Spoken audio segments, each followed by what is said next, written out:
Dear Professor Mihailovic, thank you very much for your kind invitation. I am honored to present an ultrasound follow-up of carotid stenosis, pre- and post-revascularization. Carotid artery stenosis is a prevalent disease caused predominantly by atherosclerosis. The reported prevalence of carotid artery stenosis is dependent on the population screened, investigative tools used, and which criteria are employed.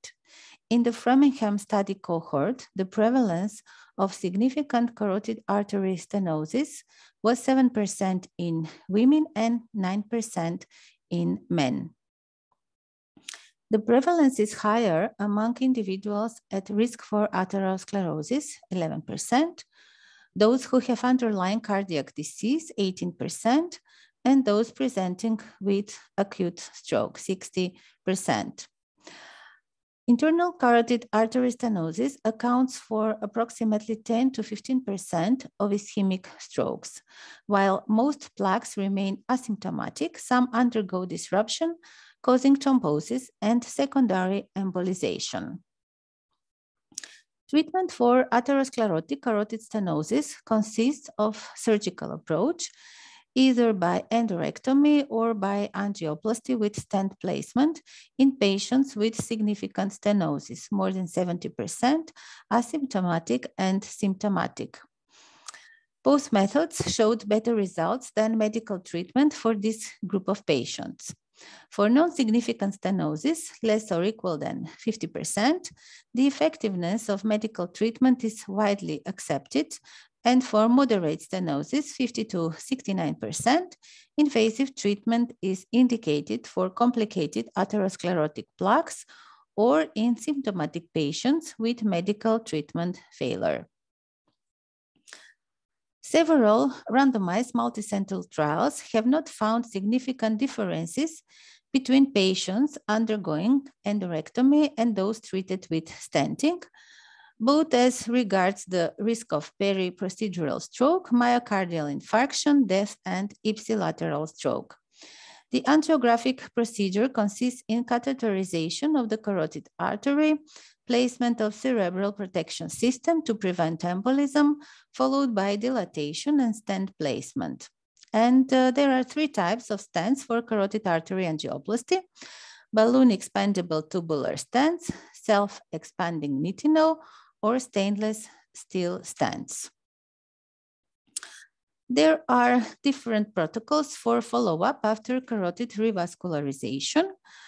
Carotid duplex scanning for surveillance is a common indication given the restenosis rates associated with carotid endorectomy and carotid artery stenting. A substantial number of contralateral arteries have been observed to progress to high-grade stenosis on follow-up. Generally, it is recommended that patients with less than 50% stenosis are followed once a year, and those with more than 50% of the disease are followed twice a year. The CREST trial reported a similar restenosis frequency after carotid endorectomy and carotid artery stenting after 2 years of follow-up. Restenosis after carotid artery stenting likely results from vessel trauma with subsequent neo-intimal hyperplasia, which occurs 24 months of the postoperative period, or as de novo neoatherosclerosis thereafter. Neo-intimal hyperplasia is a stable condition, usually peaking 3 months after surgery and followed by a regression. It develops from the continuous interaction between the stent and the vessel, which causes physical irritation, endothelial dysfunction, and chronic inflammation. So the restenosis is secondary to hypersensitivity reactions, chronic inflammation, late malapposition related to positive remodeling, delayed arterial healing with incomplete endothelialization. Although few studies reported data about the exact time of instant restenosis occurrence, it seems to occur mostly within 1 year after carotid artery stenting. Clinical in-stent restenosis complication rates vary widely in the literature. Stroke rates were between 0 to 25% and death rates from 0 to 11.1%. There were some studies that identified several clinical risk factors in the development of in-stent restenosis, such as older age, female sex, dyslipidemia, diabetes, tobacco use, and peripheral artery occlusion disease. Technical and post-procedural risk factors included multiple stent implantation, post-procedural residual stenosis, and previous carotid endarterectomy. Duplex ultrasound, as you all know, is a non-invasive technique with standardized criteria used for the diagnosis and long-term follow-up of patients at high risk of atheromatous disease of the carotid arteries. Duplex ultrasound is also useful for follow-up after carotid intervention for the detection of restenosis. It is important to appreciate how stenosis is defined in the ICA and also different types of stenosis that are encountered after carotid stenting, as well as their timing and their nature. Both landmark studies used different definitions of carotid stenosis, as it is seen here on figure 1. So Sweeney and co-workers have the practice to compare the diameter of the most stenosed part of the stent to the diameter of the stent in the normal part of ICA or more distal ICA. So on this slide, you can see different types of stenosis after carotid artery stenting, their timing and etiology. In figure 2A, you can see the original carotid artery stenosis that requires treatment. On figure 2B, this shows the completion residual stenosis. Figure 2C, the eventual residual stenosis. Then on figure 2D and 2E, you can see early or late restenosis. For example, the late restenosis is usually thought that is caused by progression of the underlying disease, such as the atherosclerotic disease. Color duplex sonography is the first-line method for stent follow-up because it is harmless, fast, and it is widely available. So it is useful for follow-up since it allows detection of most complications, being the method of choice in these patients. When performed by expert operators and adequate equipment, duplex ultrasound has, as compared to DSA, over 95% sensitivity for detecting or ruling out significant ICA stenosis with negative predictive values also above 95%. For proper performance, a specific protocol must be followed to evaluate the stent on grayscale, on color flow mode, and pulsed Doppler examination, as it is seen on this diagram. The following are the features a carotid scan in the post-stenting situation should address. The location of the carotid stent, which is most typically from CCA to ICA, and less frequently to ICA only, CCA only, or CCA to ECA, as seen in figure 3.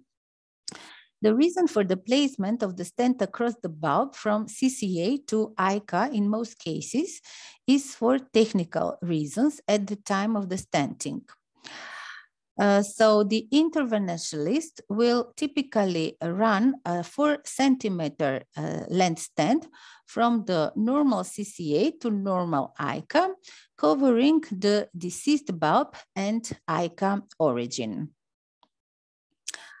On this slide, it is shown the sampling of the stented carotid system that should be performed at the following locations. As it is seen here on figure 3. So at the mid-distal CCA before the stent, at the proximal stent in the CCA and the bulb, stent in the proximal ICA, most distal part of the stent in the ICA, ICA immediately beyond the stent, and ECA. First, we should use the B mode, as the B mode provides morphological data.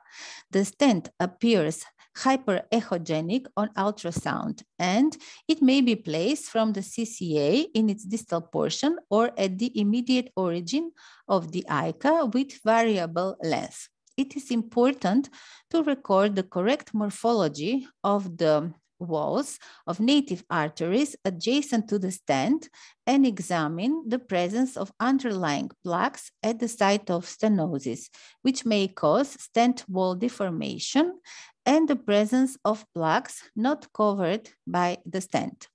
The stent should be examined for integrity and to assess potential ruptures. There are some stent disadvantages, because in cases of stenosis that is caused by dissection, treatment may require placement of two stents, and therefore a decoupling may occur. So some of the disadvantages of the stents is lack of longitudinal flexibility, which leads to a strengthening of the artery once the stent has expanded, creating kinking of the vessel at the distal end of the stent. Another disadvantage, although very rarely seen, is poor adjustment to the contour of the artery, which results in dead spaces between the stent and the arterial wall due to poor apposition. Another parameter that should be evaluated is the presence of neointimal proliferation towards the stent lumen, which tends to increase in thickness during the first 3, 6, and 12 months, stabilizing at 24 months or progressing to restenosis. This is thought to be caused by a biologic over-response to vascular injury. Such hyperplasia is observed on grayscale imaging as isoechogenic or hypoechoic line, which proliferates between the inner surface of the stent and the lumen.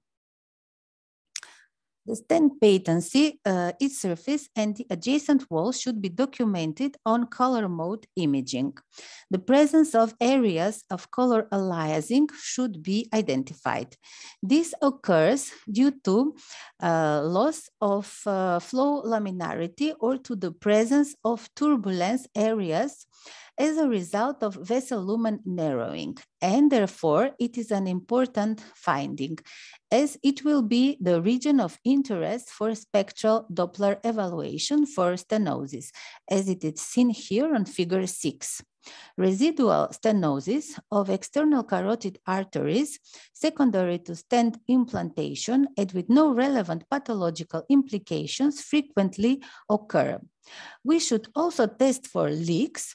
Leaks generally results from a poor apposition of the stent with flow in the space between the stent and the vessel wall. Power angio is a very useful tool in defining stent stenosis, particularly as it does not rely on velocity shifts. If set correctly, it can accurately define the stent flow channel in both longitudinal and transverse. Sometimes there is an over-reliance placed by sonographers and clinicians on carotid velocity numbers and criteria. Attempts are made at defining the degree of stenosis more accurately than they really can be or need to be. The same technical parameters used for native artery stenosis are considered for stents. This consists in measuring lumen diameter narrowing at the level of the shortest diameter in relation to the largest diameter within the stent or within the native artery post-stent, and performing a scan in spectral mode, obtaining the end diastolic and the peak systolic velocity values, the latter being the most relevant parameter. To perform these measurements, the transducer is placed longitudinal to the vessel at a Doppler angle of 60, advancing the sample volume throughout the full length of the artery, searching for the area with greatest peak systolic velocity to obtain reproducible measurements. For stents, the spectral mode scan should be performed pre-stent, intra-stent at the proximal, mid, and distal portions of the stent, and post-stent. The morphological characteristics of the waveform must be considered. Because of the laminar flow of red blood cells within the native vessel, Doppler waveforms appears in the upper region of the spectrum, leaving a clear space known as a spectral window under the spectrum, as it is shown in figure 7. In some cases, the flow within the stent may become less uniform, which implies a loss of spectral window that may not constitute a pathological finding. Also, an absence of spectral window may be observed in cases of stenosis due to turbulent flow. So in sites of suspected restenosis, the spectral Doppler must record data in the pre-stenotic region within the stenosis, in the area of maximum aliasing, and in the post-stenotic region, assessing the various waveform morphologies and obtaining the peak systolic velocities. In patients with stents, peak systolic velocity criteria should be adjusted. Some reports indicate that after carotid artery stenting and angioplasty, native vessel compliance is altered and therefore velocities change. It is agreed that velocities are increased, which may lead to overestimation of degree of stenosis. In a study conducted by Ringer and co-workers, patients were evaluated 7 days after stent placement using the standard peak systolic velocity method. And out of 114 patients, 40 patients had high velocities with criteria for restenosis. And on subsequent follow-up with angiography, there was no evidence of stenosis of more than 50%. Multiple studies have established optimal peak systolic velocities criteria at the time of assessing potential restenosis.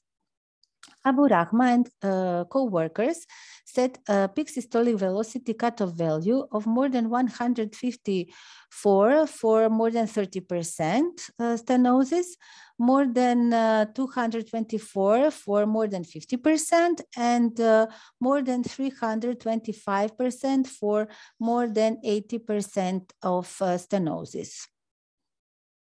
Stantiale and co-workers diagnosed, showed similar results, and they diagnosed more than 50% stenosis with the peak systolic velocity cutoff value of 230, and for more than 70% stenosis, a systolic peak of 350 with a specificity of over 95% for both. And another study performed by Zoe and co-workers defined as a reliable criterion for the diagnosis of restenosis of more than 70%, a systolic peak of 300.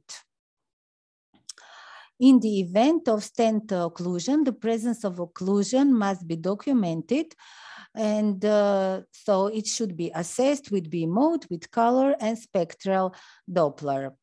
So in acute occlusions, hypoechoic thrombus of globular appearance that occupies the whole vessel lumen is observed. In the chronic phase, there is an increase in thrombus echogenicity and decrease in vessel diameter.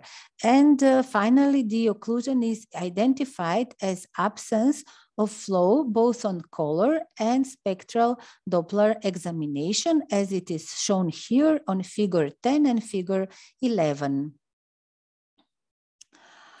Regarding follow-up of duplex ultrasound after carotid endarterectomy, patients have traditionally been regularly followed up by duplex ultrasound imaging after carotid endarterectomy, and the rationale for this surveillance is the disease progression on the contralateral side, and post-intervention stenosis can reliably be detected, providing an opportunity for timely intervention to reduce the risk of stroke in asymptomatic patients. Duplex ultrasound can accurately visualize the carotid bifurcation and assesses the development of stenosis in the operated on carotid artery and progression of disease in the contralateral carotid artery. Non-randomized studies have reported mixed results regarding the timing and value of postoperative duplex ultrasound surveillance, but no consensus has been reached.